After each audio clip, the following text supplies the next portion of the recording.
altine ba alxames ma ñëw ànd ak Merry Beye Diouf ñu ñëw yaatal li xew ci biir internet bi gannaaw information yi nga xam ne rédaction bu télévision Futur Média moo leen koy proposé à partir de 13h ki ko doon présenté léegi muy Mamadou Fall di ko jaajëfal di jaajëfal aussi téléspectateurs yi internautes yi nga xam ni bis bi bu heure bi jotee rek ñi ngi toog taaxeerlu di ñu xaar seen ay smartphone wala ci seen télévision jaajëf. jaajëf Ndiaye tey foo génn nii tey ci naar yi. waaw gis nga tey ci naar laa def. dafa dafa fi de xale yi internet la de moom internet bi féete rek. waaw noonu la ñun dañuy topp actualité dañuy solo ba si solo ci actualité bi. donc di la nuyu di nuyu suñu téléspectateur ak suñu internet yi nga xamante ne. xanaa ay love Mouhamed bi moo tax fi nga génn kii sallallahu alayhi wa sallam génn ci naar yi damay wax rek damay yóbbu gars yi seen xel. waaw waaw mooy li ma la wax rek xam nga ñun émission bi affaire de internet la affaire de. réseaux sociaux la affaire de fun la mais du tax waaw da ngay toppaale actualité la waaw ku ci nekk man dama mer xale bu ndaw la jeune tout frais donc di nuyu téléspectateurs yi ak internautes yi ñi nga xamante ne ñu ngi seen bureau jël seen poste yi ñu seetaan wala ñi nga xamante ne tamit ñu ngi seen biir kër jàkkaarloog seen bool yi ak ñu leen di wax bon appétit et bienvenue dans l'émission. jaajëf tey xam ngeen ko waxtaan bi dina gën a yaatu toujours li ñu doon waxtaanee ci semaine bi la xew France loolu lëmbee àddina moo tax d'ailleurs benn challenge bu fa jóg mën nañ leen dëgtal vidéo bi ngeen gis ko wane ni tey lii dina ci am pàcc bu am solo. De Mahomet partout, c'est une honte. On n'a pas le droit de faire ça. C'est scandaleux. Vous appelez à la haine, vous énervez les gens, vous énervez les frères musulmans, les sœurs musulmanes. Mais vous vous prenez pour qui la France? Je suis français et franchement, entre vous et moi, j'ai la honte. Au nom de quoi? Au nom de la liberté? Mais la liberté de quoi? Vous énervez les gens là. Vous allez les mettre en colère. Mais c'est dingue quand même. Charlie Hebdo, on n'aime pas. Pourquoi vous allez l'afficher partout? Pourquoi vous allez le mettre partout? Vous croyez pas qu'on a assez souffert avec cette histoire? Vous croyez pas qu'il y a eu assez de victimes, assez de morts? Et vous continuez sur ce malheur? Quelle honte! Pour les caricatures de Mahomet. léegi challenge la gis nañ TikTok ñëpp a ngi def français yi ñu ngi def ay vidéo di ñaawlu li nga xamante ne moo fa xew. je m'y attendais j'attendais à ce que réseaux sociaux yi daal di réagir vidéo yi challenge yi mais je pense quand même que c'est une bonne chose que même des Français di défendre li nga xamante ne moom moo di cause boobu ndax dafay wane que ne ñun ñëpp benn lañ. et que c'est pas parce que kii du jullit kii jullit la que muy xalaatee noonu donc bu dee Français si boppam moo jóg di défendre loolu. ñu def ko challenge di def mobilisation donc moi je dis toujours alhamdoulilah et peut-être qu'avec la force des réseaux sociaux problème bi dina wàcc voilà. dafa bari doole de. dafa bari doole d'ailleurs réseaux sociaux dinañ ci ñëw ci kanam. am na démb am na image yu ñu fi wane woon ci mbiru Côte d'Ivoire yi. am na évolution bu grave ci ndax grâce aux réseaux sociaux. ci kanam dinañ ci ñëw li nga wax nag loolu ci France loolu dinañ ci ñëwaat léegi ak la xew France mais sànq réalisateur bi dafa ni ma. neel madame Diouf mu firi. mu firi. waaw dafa mel ni xam naa tey da nga xaw a sedd. pourtant non pourtant nii laa ko yeewee El Hadj Malick nii laa yeewee tey madame Diouf tey jii nii bi mu ñëwee dafa xëy si rek def nii mais nii gis nga image bi ngay gis nii daanaka yow la. acca wala image bi ma xool.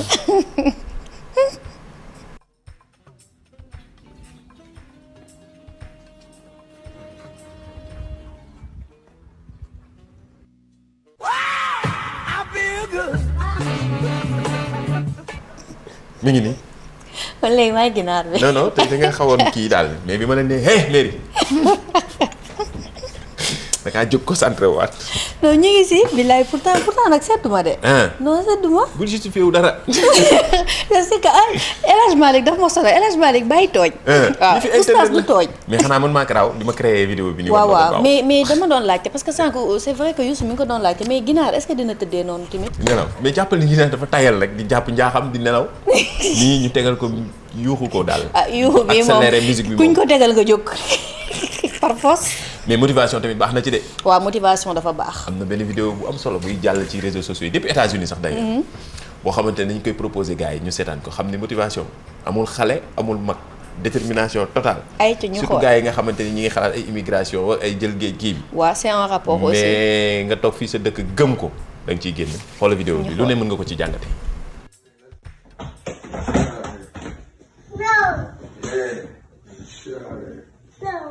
Snap that one in. Let's go. You don't get another one. Let's go. Let's go.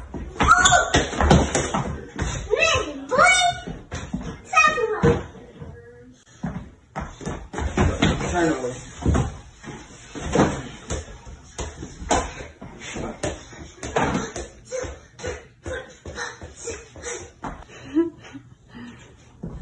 Come on, baby. Get up around me.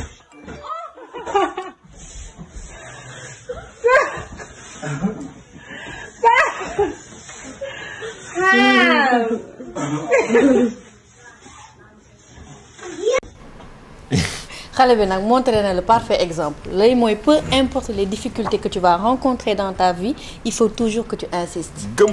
gëm ko ba si le faut sax gis nga fin bi nu mu dóoree.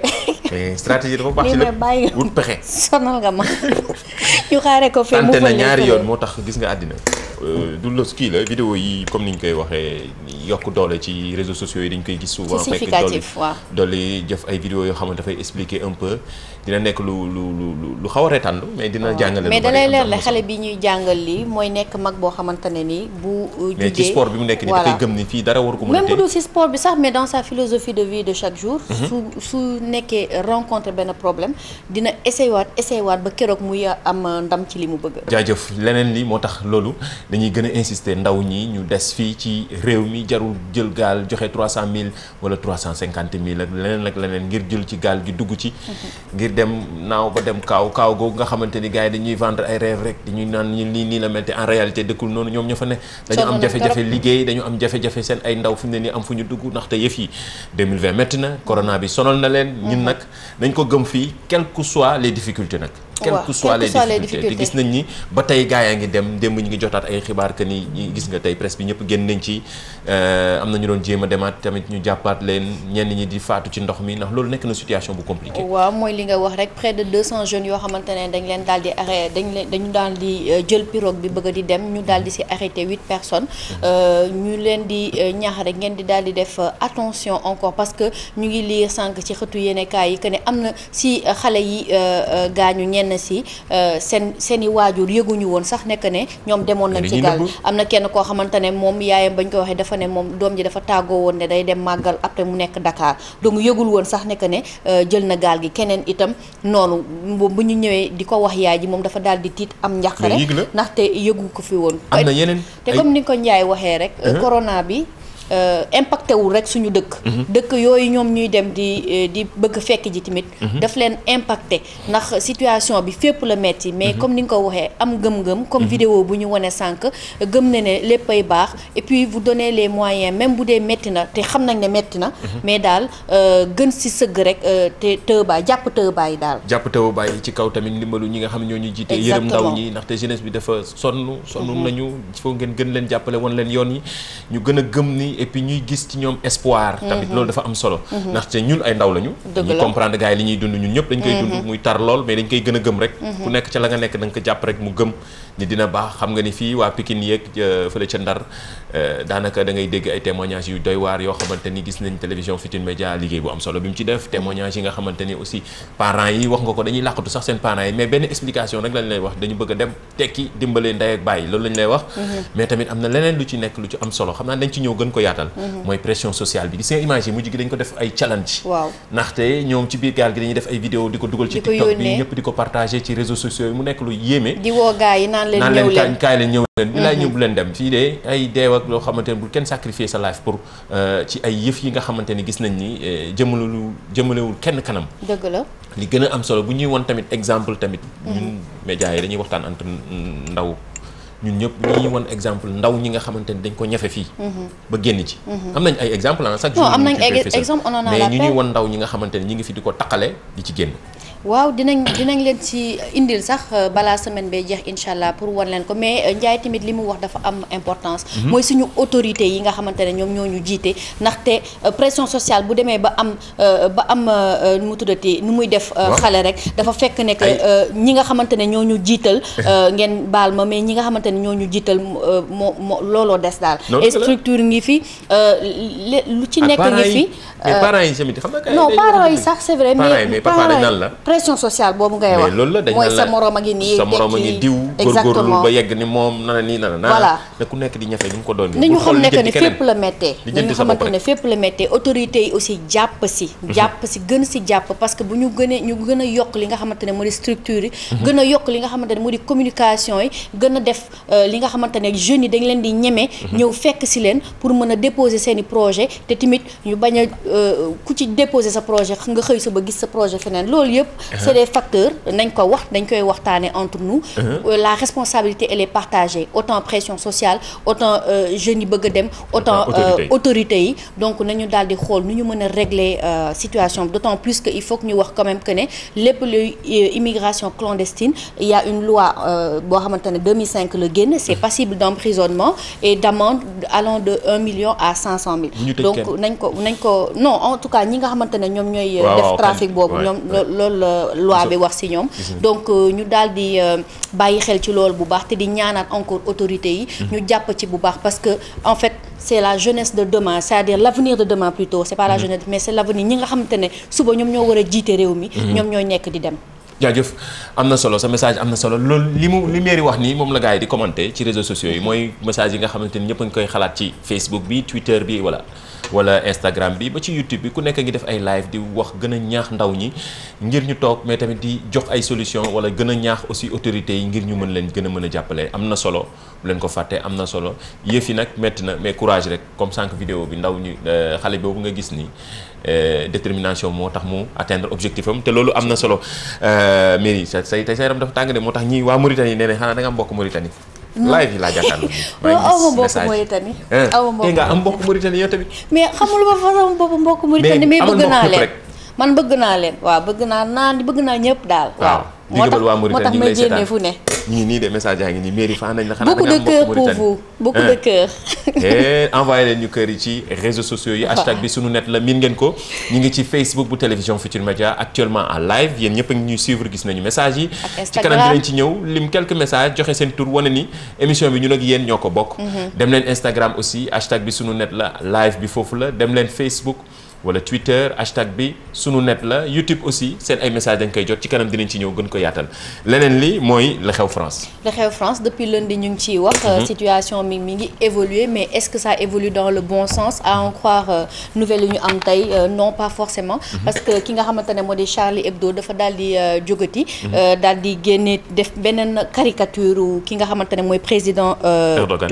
Turquie muy Erdogan. donc dafa daal di def benn caricature ci moom waa Turquie nag ñoom daal dinañu ne il va y avoir des sanctions diplomatiques ak judiciaires ci benn communiqué lañ ko daal di génnee. fësal nañ ko loolu mooy wane ni yëf yi kat kenn xamul fi mu ne nii fan lay mujjee en tout cas dëkk jullit yëpp wala fépp foo xamante ni jullit ma nga fa actuellement mi ngi ñaawlu la xew déclaration président Emmanuel Macron gis nañ ko ci réseaux sociaux yi ñëw nañ ci lundi ba léegi ñu ngi ciy wax leneen li ci gën a yokk mooy Sénégal fii bépp buy kilifa diine fépp fuy këru diine. dàq na ñaawlu na ñi nga xamante ne mooy propos wu kii di président France di Emmanuel Macron ci mbirum diine l'islam mbirum si sunu yonent bi sallallahu alayhi wa sallam Mohammed mu nekk loo xamante ni gis nañ ni ñëpp a ngi koy ñaawlu Sénégal nag ñu de gis nañ ni dëkk kilifa les chefs de famille chef religieux yëpp ku ci nekk ñaawlu na li nga xamante ni moom la président Macron wax mu nekk loo xamante ni dëkk bi ñëpp a koy ñaawlu déwlu nag Sénégal dafa fekki yeneen dëkk yi nga xam ne muy ay Qatar ñëwoon nañ ci Iran Liban Maroc gis nañ ko dëkk yi nga xamante ni fépp ñu jàpp ni ay jullit ña nga fa ñaawlu nañu la xew fële ca France ak déclaration Emmanuel Macron réseaux sociaux yi tamit desuñu ginnaaw gis nañ ko sànq vidéo bi nga xam ne challenge la actuellement fële ca France mu nekk loo xamante ni français yi ñëpp a ngi koy ñaawlu def ay vidéo di ko posté ci TikTok bi muy Facebook muy feneen di ñaawlu nga xamante ni mooy déclaration président Emmanuel Macron loolu moo leneen li nga xamante ni gis nañ ko mais du rek ci mbirum France yi mais concerné na média français mooy démb li ñu doon wax France 24 ñëwoon ci démb mooy ci mbirum élection présidentielle fële ca Côte d'Ivoire. xam nga ni ñu fas yéene am ci fin du mois. waaw article bi nga xamante ne France 24 moo ko daal di def. ñoom ñu ngi daal di prévoir seen élection présidentielle waa Côte d'Ivoire le 31 octobre. ñu fàttali leen rek ne France 24 dañu daal di woon def benn article. daal di ne élection yi ñu ngi koy daal di dëgmal donc lan mooy nekk. place wala taxawaayu julliti ci biir élection boobu. waaw donc mi ngi nii dafa créer benn mobilisation bu am solo dem xam na ñun ñu ngi ko wax fii en temps réel instant yi ñu koy wax actuellement ni mobilisation mi nga am fële ca Côte d'Ivoire effectivement mais ci internet bi la woon waaw ndaxte période yi dafa nekk période yu sensible fële ca Côte d'Ivoire ñëpp di def ay message de paix nan woote gars yi nañu dal nañu ànd ak dal élection yi mën nañ dem ci jàmm def ko ci jàmm ndax li fa jot a jaar ci guerre dafa doy waar lii nag démb mobilisation bu graaw la internet yi def ba France 24 retiré article c'est très bien loolooy montrer encore la force des réseaux sociaux ñëpp mobilisation la ñu def créer hashtag ñëpp ne France 24 na retiré article bi fexe nañu ba retiré article bi ndax internautes yi ivoiriens yi du rek ivoiriens yi sax mën nañu jàpp ni presque ñëpp a ko doon déplorer démb mu nekk situation bi nga xamante ni gis nañ ni lu am solo la léegi moom suñu fullaay bopp rek la ñu yor waaw non mais mooy li ma la doon wax kenn duñu xooloo fi nga neex mooy li ma la doon wax rek en fait actuellement internet ou les réseaux sociaux sax laay wax c'est le 5e pouvoir et c'est en passe de devenir le premier pouvoir parce que même ñi nga xamante ne ñoom ñooy politiciens yi ci biir réseaux sociaux yi wala ci internet yi la ñuy jaar pour def ay campagnes de déstabilisation de leur adversaire pour mën a jàll printemps arabe gis ngeen ko fi bi mu ñëwee c'est par la force du digital et des réseaux sociaux que renversement boobu am aujourd'hui encore on est encore fiers ñun ñi nga xamante ne ñoo nekk ci internet ak réseaux sociaux yi de dire que grâce à ça grâce à li nga xamante ne ni mooy réseaux sociaux yi am na yu bëre yoo xamante ne mi ngi yu ñaaw yu bëre yoo xamante ne mi ngi dañ comme li nga xamante ne moo di article bu France 24 boobu nga xamante ne dañuy appel à la propagande ñu leen di rappeler rek que ne loolu c'est faire vraiment de la propagande que de dire que élection présidentielle ñu ngi jëgmal quelle est la place des jullit parce que franchement ça n'avait pas sa place léegi lii am na solo en tout cas xeex nañ ko ci internet bi tey defuñu dara xeex bi mooy kaas ko déplorer ko wan ni ko dem ci seen site d'information dem ci fu ne seen compte Twitter wan ne leen lii dañ koy ñaawlu fexe nañ ba dindi ko te loolu am na solo jaajëfal internet yi toujours nii la rek lu positif bi rek lu positif bi rek li jara xeex ñu koy xeex lu am solo la leneen li mooy balaa ñoo ñëw ci dossier WhatsApp bi gars yi di internet yi ngi laajaat vidéo xale bi pour motivation bi ay kon émission bi ñu nag gars yi ñoo ko bokk waaw ñoom lu ñu bëgg rek ñun ci loolu la ñuy dox ñu ngi laajaat vidéo bi léegi xam naa da nga leen koy tegalaatal rek quelques secondes la yàggul 50 secondes la je pense waaw 50 secondes ñu wonewaat ko motivation la toujours gars yi gën a am ñu inspiré si wu bu baax jaajëf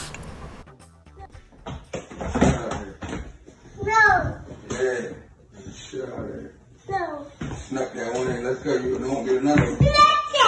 Let's go. Let's go.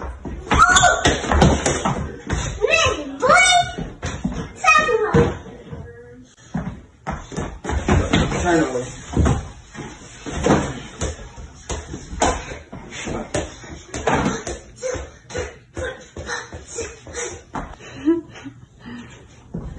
Come on, baby. Get up behind me.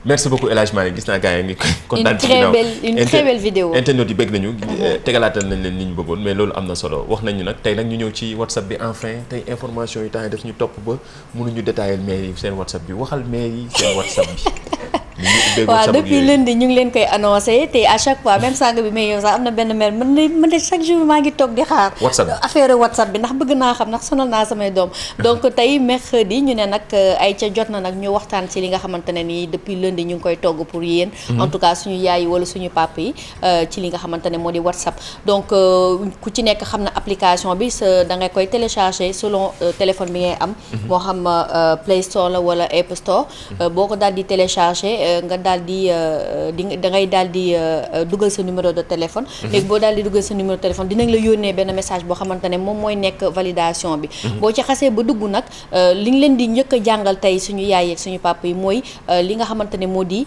toppatoo sa profil maanaam naka ngay defee sa photo profil naka nga koy dugalee sa statut naka ngay mën a xamee ne que nit ñi tu es disponible pour nga mën a waxtaan ak nit ñi wala ndax actuellement da nga occupé wala ndax yaa ngi liggéeyukaay ba wala leneen ak leneen donc boo leen duggee ci li nga xamante ne moom moo di WhatsApp bi comme ni ngeen koy gisee ci tuto bi boo leen defee nouveau def paramètre gis ngeen ci kaw noonu tur bi ak disponible bi loolu moom mooy nekk seen photo de profil foofu ngeen di daal di cliquer ngeen daal di teg photo bi ngeen bëgg comme photo de profil ci suuf gis ngeen actualité seen actu maanaam numéro de téléphone est-ce que disponible ngeen pour waxtaan est-ce que da ngeen occupé foofu mun ngeen ko changer wala ngeen daal di def que par exemple vous êtes au travail wala da ngeen jàpp wala yéen a nga école pour xale yi wala ñu nga cinéma wala yaa ngi nekk ci liggéeyukaay bi en tout cas pour wax nekk ne yow état d'esprit bii nga nekk boo paree da ngay daal di génnaat ci profil bi daal di dem ci paramètres yi boo demee ci paramètres yi nag di ngeen gis compte gis discussion gis notification ak utilisation de données mën nga aussi inviter ki nga xamante ne mooy sa xarit mais boo duggee ci sa biir compte di nga gis confidentialité boobu nag buñ ci duggee li ngeen gis mooy vue à personne maanaam sa profil sa statut lépp lu ñu ci def ndax nit ñi dinañ ko gis kan moo koy gis personne wala say contact wala képp ku dugg WhatsApp rek mën na am accès ci say photo donc fii nii ngeen gis foofu ngeen di cadrer loolu maanaam par exemple boo leen bëggee seen statut ki nga xamante ne mooy seen contact WhatsApp kese moo koy gis foofu ngeen di daal di cliquer. foofu am na solo de. voilà bu dee tamit bëggoo leen photo yi ñuy envoyé ak yi ñuy dugal statut. voilà léegi bu dee bëggoo leen kenn koo xamante ne nii gis na seen statut ngeen daal di ko fa def personne am na aussi photo du profil pareil photo du profil tamit say contact mën nañ ko gis moom kese wala tout le monde wala yow kese maanaam kenn du gis sa photo de profil confidentialité bi boo demee ci sécurité bi aussi am na changement de numéro yi maanaam bu dee da ngay changer numéro foofu ngay dem nga daal di fa cliquer boo bëggee supprimer sa compte tamit foofu ngay daal di dem nga daal di ko cliquer am na tamit lu ñuy naan vérification sur 2 étapes donc mooy li nga xamante da ngay def code maanaam boo daal di duggee ci WhatsApp bi am na mooy fi ñuy def vérification sur 2 étapes da ngay dugal code bi wala nga def sa empreinte donc ce qui fait que boo tegee sa téléphone dem ku bëgg a ñëw xool mooy sa genre yi làqatu rek ku bëgg a ñëw xool WhatsApp bi xool discussion yi WhatsApp bi da lay laaj code wala mu laaj la empreinte wala mu laaj la kii maanaam digital kanam bi yi ngay wax nii mooy téléphone yu sophistiqué mooy sa téléphone yi man sama téléphone yi nga xam ne bu simple bi la rek waaw loolu dama ko si ñambasaale rek bu simple bi la rek jarul sax mooy kii sama WhatsApp bi dafa yow woyof man ak mail yem dama ko si ñambasaale rek mais en tout cas loolu tamit dafa daal di am donc lii benn tuto la bu ndaw boo xamante ne dañuy jàngal suñu yaay ak suñu papa yi li nga xamante ne moo di photo de profil li nga xamante ne moo di statut ni nga soo leen bëggee nit ñi gis ko wala yow kese wala tout le monde foofu daal ngeen di jaar mën ngeen jël affaire bi après ngeen daal di ko def ndànk ngeen di koy suivre étape par étape parce que WhatsApp bi c'est très simple et c'est très intuitif. dinañ ci ñëw des na audio yi. WhatsApp yow defal ndànk rek ñu leen di toggal leeral mail yi nee dinañ ñëw ci audio yi ndaxte parfois nga audio benn audio mu jàll feneen fu mu warul woon dem. ak audio 5 minutes mi il faut ñëw wax ay audio 5 minutes yeeg yooyu mais tuuti rek la ñuy wax. waaw jarul quelques secondes rek fi ne nii jot amul.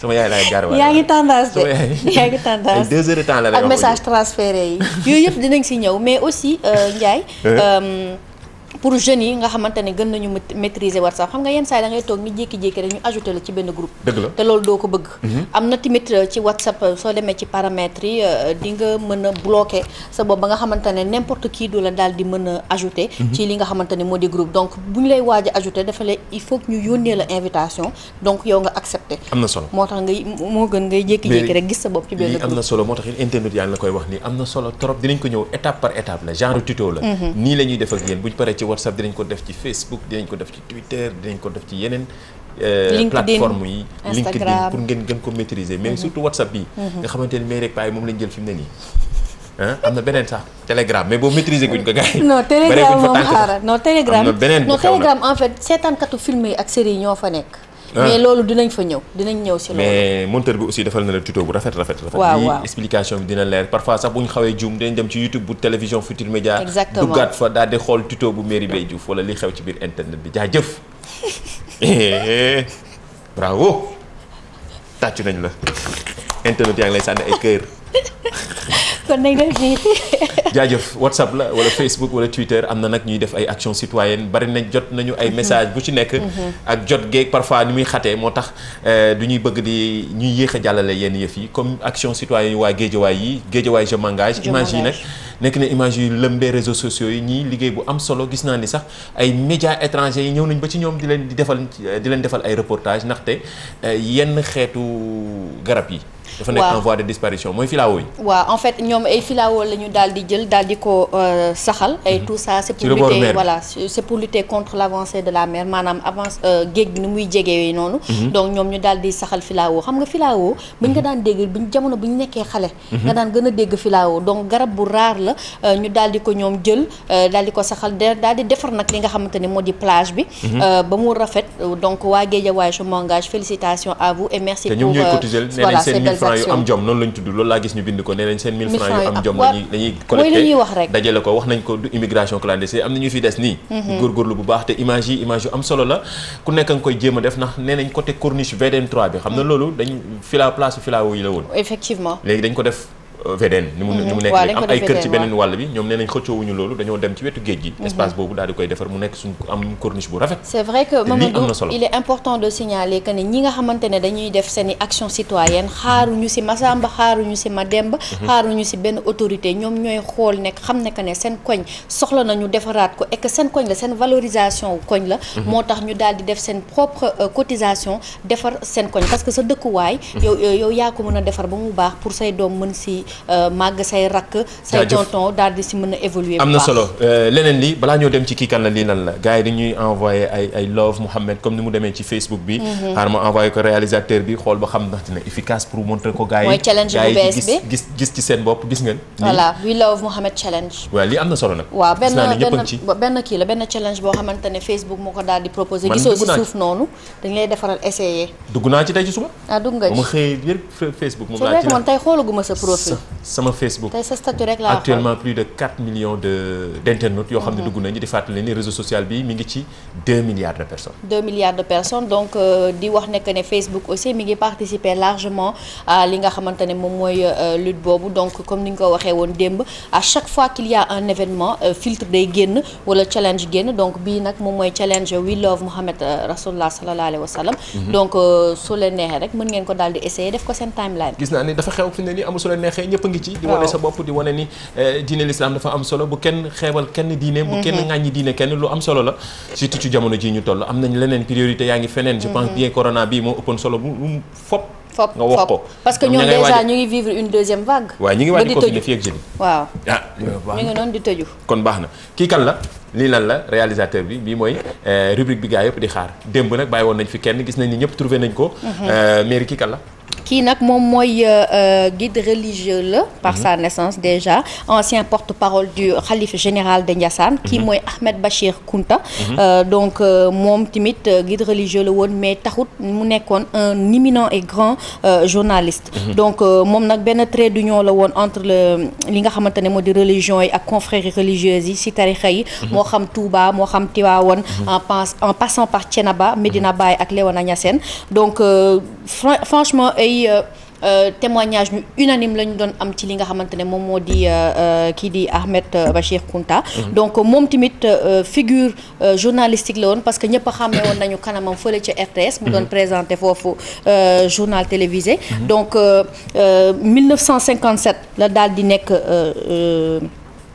journaliste donc mu travaillé pendant 50 ans à la radio-télévision sénégalaise mi di RTS nekkoon fa présentateur vedette et en même temps bi mu amee 81 ans parce que il est né le 1er mars 1937 à Saint-Louis il a servi la même loyauté des présidents mooy Léopold Sédar Senghor Abdou Diouf ba Abdoulaye Wade ba ci Macky Sall donc mu nekk nag gis nañu gars yi commenté nañu ku ci nekk joxe ne am na ku ci bind livre sax gars yi nii ngeen gis nii lépp lu ñu bëgg a xam ci Ahmed Bachir Kounta di ñaanal yàlla xare ko àjjana bi mu génnee àddina yàggul nekk koo xamante ni wax nga ko sànq journaliste bu mag la woon mais surtout journaliste sportif nekk koo xamante ni aussi liggéey na ak ñoom Père Laye Diaw liggéey na ak ñoom ay kilifa yu mag ñu gën ko ràññee aussi ci diine gi yàlla na yàlla woyfal suuf ci kawam am naa benn anecdote si moom bi ma gën a nekk xale xam nga sama yaay daf ma doon yónni biir Sandaga may dem di mooy temps Arlequin ñi échanger livre yi léegi ma ñëw fekk ko ci kiosque bi moom muy jënd ay journaux man may échanger Arlequin xam nga comme xale laa xam naa mu foog ne livre bu man la rek mu téye ma fa xale bu ndaw. du lire arnaque di lire lii. loolu moo amatul léegi li nga wax nii. gis koo xam ne doomu jàmbur la. voilà nga redressé ko. kenn du lire lii livre mag la te lii ngay lire jëlal ay ñoom le monde s'effondre ak genre yooyu ma ne ko sama yaay moomu yooyu. am na solo sa yaay waru la woon yónni mais bon affaire bi daf lay marqué. donc parce que après boo toogee gisaat ko télé nga ne kon journaliste bi nekk RTS moom moo ma doon interpellé mais mooy li nga wax rek léegi. adulte yi amatul léegi doomu jàmbur ku ci kii nekk kan la sa bu doom bees baa ngi ngay nii bi ñu fi bàyyi tey kii de moom yombul moom maa ngi xaar internet yi. waaw fu mu ne nii moom. gëw ma bi yoon ñu mën a wax. bii de moom. parce que à chaque fois dañuy naan defal leen ñu photo yu yomb xuma defal leen photo yu difficile léegi nag bii tegal nañ leen bu difficile si sama yaakaar bu gàtt wala. waaw bàyyi nañ leen ko lii wax leen ñu kan moo nekk ci ginnaaw photo bi. ñii da nga ko waroon comme ni ñu ko dugal baaxoo di defee rubrique bi noonu la parfois ñu jël ay xale jamono. parfois ñu jël ay kilifa semaine yi nag wala weer wi nag seetlu nañu ay kilifa la ñuy jël di ko indi seen photo démb ak tey. jox leen ñu message bi xam ngeen ko miin ngeen. hashtag bi sunu net la joxe ma benn indice man saxoo ma ko. xamoo ko man lu ma xamul boo gisoon du ma ci sonn. dama foogoon da ngay joxe indice rek. maa ngi xaar rek ni réalisateur ba ñu koy proposé en tout cas hashtag bi sunu net la ñu ngi xaar seen ay message ci Facebook bi Twitter wala Instagram wala YouTube. dem leen ngeen bind bari na ci léegi réponse yu bari yu ñuy jël pour ñu dem ca Jili mi nga xam ne mooy sponsor officiel bu émission bi Jili nekk rond-point cité kër góor gi di ko jaajëfal dinañ tànn suba incha allah kenn mu dem ci Jili surtout ci question bii ñu posé kii kan la bii na nga xamante ni moom xaw na jafe tuuti te ñu ngi xaar réaction internautes yi ñu ngi commencé joxe seen ay maa ngi xool. ani suñu team bi. maa ngi xool réagir nañ war a réagir ay ñoom Chérif ñoom Adja ñoom Tafa. ñu ngi nii de ñu ngi xaar ñu ngi xaar ñu ngi xaar Adja noppil gis naa gars yi dañuy commencé di ko commencé forcé en tout cas di jaajëfal Jili ma nga nekk rond point cité kër góor gi à chaque fois dañuy tànn kenn mu dem fa daal di jël loowam photo wu partagé ñun tamit ñu partagé ko ak téléspectateurs yi internautes yi fii nag mën ngeen fi amee lépp luy matériel électronique muy ay réfrigérateur mën ngeen am ay télévision téléphone portable Jili di ko jaajëfal ma nga nekk rond point cité kër góor gi. wax nga ko appareil électroménager climatiseur frigo si tàngaay bi da siy baax donc rond point kër cité góor gi wala fii nga xamante ne moo di Colobane tamit boo leen fa demee dina am foofu benn boutique Jili pour encore plus d'appareils yoo xamante ne c'est une garantie de 24 mois. jaajëfal nañ leen lii lan la bi la ñuy ñëw démb am na bu ñu fi bàyyi woon. joxe gars yi mooy machine bi. machine à coudre bi. machine à coudre bi am na ko ci joxe message bu rëy wal ñu machine bi wal ñu machine bi rek mi ngi nii. waaw Singer machine. Singer mag ñi ñoo ko xam moo tax maire bi dem nee na machine mooy bi judd ëpp na seen. billaay xaw ma nu ñu koy waxatee. ëpp na jiitu na suñu judd dëgg la. jiitu na suñu judd donc machine à coudre Singer déggal kii nee na modèle 128. année 1913 origine Écosse. année 1913 mooy 20e siècle. il est gars yi mën a détaillé. kii na nga war a jël rek yóbbu ko ci kii war na dem ci Jili nag kii yóbbu ko ci Jili sax kii kan la. waaw kii kan la foto turam. kii nag dafa war ba pare dafa defaral historique ku kii bi. Singer waaw Singer. mais yi miin nañ ko de. waaw dégg naa nag lii moo nekkoon seen cadeau premier kii. cadeau say nopp. suñuy nopp. dafa am benn internet bu ko wax ci Twitter bi mu ne tantam daf ko ne ñoom seen jamono. lii moo nekkoon premier cadeau. comme yéen lii ni leen di joxee téléphone portable ay or machin na lii na voilà mag yi nee nañ ma ne lii moo nekkoon bokkoon na ci cadeau yi daan ñëw effectivement lii ay jamono la woon xam naa paa yi maire yaa ngay yëngal seen bopp naan xale yi li ñuy wax ëpp na seen gémmiñ li ñuy wax lii de ku la ko indil fi mu ne ni jamono jii mais da nga koy mbëkk monsieur Diouf bu indi woon machine Singer bii dinaa ko reetaan ba mu nekk xanaa wérul. da nga koy reetaan te fekk lii moo nekkoon cadeau bi. kon téléphone portable machine bi sama yaay amoon na ko dañ si doon foo nag ñun di ko def nii. bul xam dans 30 ans am na ñoo xam ne génération bi ñëw boo leen joxee téléphone portable dañ lay mbëkk sax. waaw dañu naan mais c'est quoi ça. c'est vrai ah. affaire yi day évoluer parce que ñu ngi wax waxi hologramme déjà xam naa ba moytu ñoom c'est par hologramme. mais ki détaillé bu baax ni machine bi na dem ci Jili. non il faut ñu yóbbu ko nañ xool turam envoyé ko message. wala message 1913. oui 1973. 1913 la 20e siècle la 1913 la 20e siècle la. jaajëf wan ñu lii lan la bu bees ñu daal di tàggatoo nag ràñsale. lii di Adja xamu ko. non lii moom xam naa ko nii. yow lii xam nga ko ndax yow mag bu dem ba dikk nga. lii ñun dañ ci fo. yow mag bu dem ba dikk nga waaye génération 2000 Adja xamul lii man maa la wax lii. lii kenn génération 2000 xamuñu ko. lii de. xamuñu ko ànd def groupe. di ko seeti ji di ko wuti ji. buñ paree maa ko bëggoon yaa ngi joxati indice Ndiaye nag dinañ ñu mus a àtte ci plateau bi. bàyyi indice yi ngay joxe. yow kii ay élastique yooyu tax doo ko indi élastique jamono yi ngeen di nekk temps xale dem jouer élastique. dinaa ko indi yooyu dañu ko indi. dinaa ko indi. dafa baaxoon jigéen ñi ci jigéen ñi góor ñu ci góor ñi. garçon manqué dafa amoon.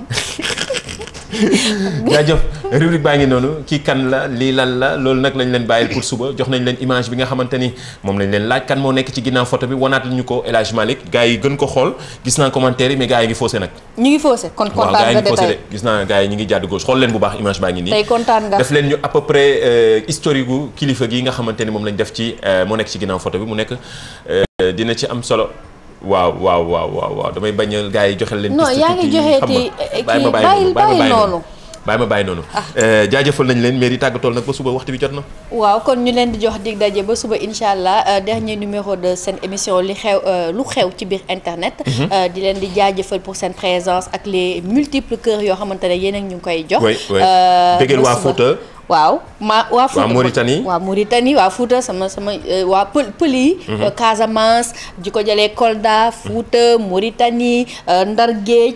Lébu yi waa yàq jëf yéen ñëpp maa ngi leen di béggee. jaajëf ba ca Vietnam. dama nekk di xool message yi nii parce que gars yi ñi ngi naan est-ce que suñu message ñi ngi jàll seen message yëpp a ngi jàll ñu ngi gis nañ ni yéen ñëpp a ngi scotché wu actuellement ci page Facebook bu télévision Futurs Médias message yëpp ñu ngi koy gis ñoom Nanette Diop gis naa Khady Ngom Ndeye Dieye gis naa Thiaw Anta Mandione Laye gis naa Tafa Diouf bari na ay messages yi nga xam ne ñu ngi koy gis kër yaa ngi naaw fu ne actuellement ci page officielle bu Facebook bu télévision Futurs Médias yéen a ngi ci ñu continuer émission bi ci page YouTube bi YouTube ngeen di def /TFM li xew ci biir internet bi ngeen commenté def hashtag bi sunu net wala ngeen dem Twitter def hashtag bi sunu net jaajëfal équipe digitale bi nekkoon ci ginnaaw ki ko jiite di Adja doon jaajëfal Babacar mi géré woon technique bi El Hadj Malick mi nekkoon ci réalisation bi Tons Am ak dina dem ci jili Tons Am dina dem ci jili il faut mu dem oui téléphone yu baax la bëgg nee nañu ay chinois la ñor jaajëfal nañ leen gars yi ñu bàyyi leen nag wareef mooy beneen heure bu baax bi comme ni ko Tata Eva da waxee jaajëfal nañ leen ba suba incha allah. Qu'en penses-tu de cette situation? Bon, qu'en pense que l'embargo, c'est quelque chose que le Mali ne peut pas partir avec l'embargo. Qui traverse une crise, on peut le dire comme ça, à travers l'embargo de la CEDEAO. Donc, qu'en penses-tu de cette situation? Bon, qu'en pense que l'embargo, c'est quelque chose que le Mali ne peut pas partir avec l'embargo. Parce que moi, je suis un grand vendeur de basin de la première qualité almagnole. Je ne connais que la vendation. Oui. Bon, j'ai commencé la vendation depuis mon petit jusqu'à mon grand. Oui. Je n'ai rien appris sauf la vendation. Oui.